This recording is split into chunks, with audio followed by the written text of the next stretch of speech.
I don't know. I was lucky. I had a lot of smart guys in my band. They were smart. Linda Ronstadt reveals the 6 musicians who changed her forever. She didn't just sing hits, she set a standard. In a world where musical stardom often follows the loudest trend, Linda Ronstadt took a different path, one lined with rigor, emotion, and relentless curiosity. Her voice, praised by critics as technically flawless, never settled.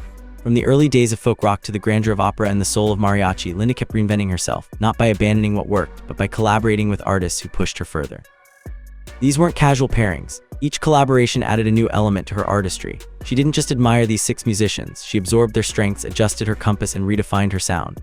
Neil Young's raw instinct, Emmylou Harris's scholarly harmony, Jackson Browne's lyrical honesty, Neville's devotional singing, Dolly Parton's unapologetic authenticity, and Nelson Riddle's orchestral finesse, each brought out something hidden in Linda. And together, they created a roadmap of a career that refused to be boxed in.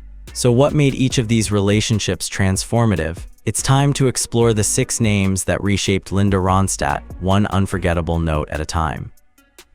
When Linda Ronstadt first crossed paths with Neil Young, it didn't look like a natural match. Neil was the erratic godfather of grunge, the man who swerved between acoustic ballads and electric chaos without warning. Linda, by contrast, was the voice of precision, meticulous in the studio, flawless in execution. But something about Neil's heart of gold captivated her. It wasn't just the melody, it was the vulnerability baked into every syllable.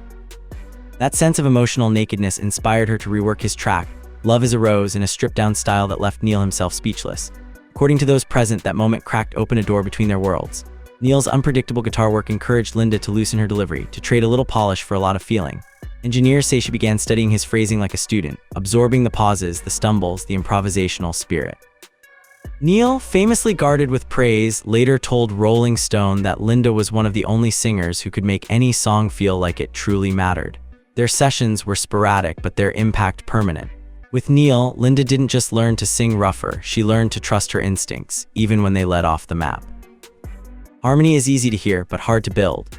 And when Linda Ronstadt first joined Emmylou Harris in the studio, their vocal blend didn't sound constructed, it sounded destined. The collaboration began on Emmylou's Elite Hotel album, where Linda was initially invited to sing backup vocals. But what unfolded was anything but background. Their voices locked together with uncanny fluidity, prompting producers to expand the harmonies far beyond their original scope. What made Emmylou unique in Linda's eyes was her near-academic reverence for folk and country traditions. She arrived at sessions not just to sing, but to teach, offering context for each tune, who wrote it, what it meant, and why it mattered. Linda, with her ear for perfect pitch and harmonic alignment, served as a kind of musical architect, isolating every note until it clicked into place. But Emmylou shifted something deeper in Linda, the idea that emotional honesty could and should override technical perfection. Their work on the trio albums with Dolly Parton brought this philosophy to life. Behind the scenes, they'd debate microphone placement, breathing strategies, and vocal dynamics until everything felt just right, not clean, but truthful. Linda later credited Emmy with teaching her the difference between precision and presence. And that lesson stuck, softening her edges and deepening her delivery forever. When she met Jackson Browne at the Troubadour in 1971, Linda Ronstadt wasn't just meeting a songwriter, she was meeting an emotional architect. Jackson's lyrics were raw yet poetic, precise yet aching. And for a perfectionist like Linda, his vulnerability offered something new, a challenge to feel more, not just sound better. Their romantic relationship blossomed during the recording of Heart Like a Wheel, where Jackson's influence took root in her vocals. Producer Peter Asher watched it unfold, how Linda's performance of I Thought I Was a Child, written by Jackson, became one of the most intimate recordings of her career. Jackson didn't just support Linda, he provoked her artistically. He pushed her to weave political and personal themes into her music, urging her to speak with her whole voice, not just her trained one. Though their romance ended in 1976, their creative bond endured. Linda continued to cover his songs, often making them feel like her own. Studio musicians observed that her phrasing began to shift post-Jackson, more speech-like, less symmetrical. It was Jackson who taught her that a song's power wasn't about flawless pitch, it was about emotional precision. And with that realization, Linda's voice became not just a sound, but a story. There are few voices in music that stop time, but Neville's is one of them. When Linda first heard his legendary falsetto, she wasn't thinking of duet opportunities, she was absorbing a spiritual experience. Their first meeting in a New Orleans studio could have gone either way. Aaron, unfamiliar with Linda's work, reportedly questioned whether a pop star could keep up with his deeply emotive style. But once Linda began to sing, the room changed. Musicians remember the exact moment Aaron's guarded curiosity turned into wide-eyed respect. Their vocals didn't compete, they danced. Aaron treated every note like a prayer, every lyric like scripture, and Linda leaned in, adopting his sense of reverence. That spiritual framing impacted her in profound ways. After their sessions, critics noticed a newfound soulfulness in Linda's tone, less glass, more flame. She later reflected that Aaron had shown her the difference between singing to impress and singing to express. His lesson resonated far beyond R&B, infusing even her operatic and mariachi performances with deeper emotional gravity. Theirs wasn't just a duet, it was a baptism in musical purpose. Dolly Parton may be known for rhinestones and wit, but Linda Ronstadt quickly learned that underneath the sparkle was one of the most authentic artists she'd ever meet. Initially, the two circled each other with caution. Linda wondered if Dolly's commercial image would clash with traditional country roots. Dolly, in turn, worried Linda's perfectionism might hinder spontaneity. But when they finally stepped into the studio, encouraged by Emmylou Harris for the trio project, those fears dissolved. Dolly's approach was instinctive and rapid-fire, pulling melodies out of thin air and pairing them with gut-punch lyrics. Linda, used to precision planning, found herself adjusting in real time and loving it. Studio musicians recalled Dolly cracking jokes one moment, then dropping a flawless take the next. That kind of duality, playful yet purposeful, reignited Linda's own creative joy. Working with Dolly reminded her that artistry didn't have to be stiff to be sincere. She even admitted that Dolly showed her how to balance commercial appeal with artistic integrity.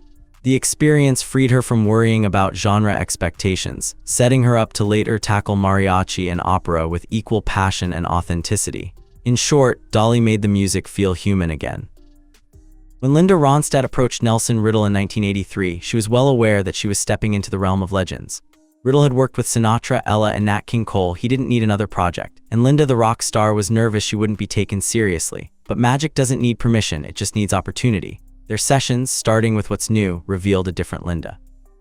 Under Nelson's baton, she learned to let the orchestra breathe, to let silence carry emotion, to live inside the song instead of performing it from above. It wasn't about vocal fireworks anymore, it was about texture, color, restraint. Riddle, initially unsure, quickly became one of her biggest admirers, famously calling her voice the most natural he'd ever worked with.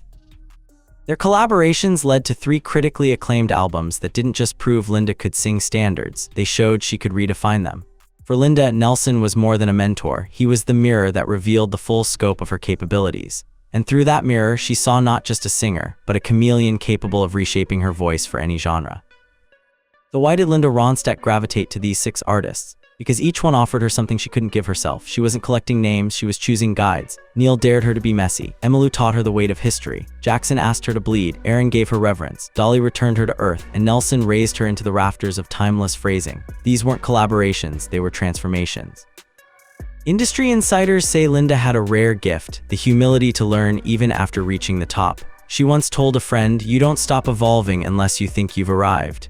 And for Linda, arrival was never the point. The point was motion, constant, conscious, and courageous. In the end, Linda Ronstadt didn't change genres, she owned them. Reinvention wasn't her strategy, it was her rhythm. Each partnership gave her a new instrument to play, a new lens to see through. Her story isn't just about vocals, it's about vision. While others built careers around consistency, Linda built hers around curiosity. Her journey through these 6 partnerships is proof that growth doesn't mean leaving yourself behind. It means expanding what it means to be you. So whether it's mariachi or opera, country or jazz, Linda didn't just fit into genres, she fit them into herself. Which of these 6 artists surprised you most, and what lesson do you think Linda learned that made the biggest impact? Let us know in the comments, and don't forget to like, share, and subscribe for more stories of artists who didn't follow the rules, they rewrote them.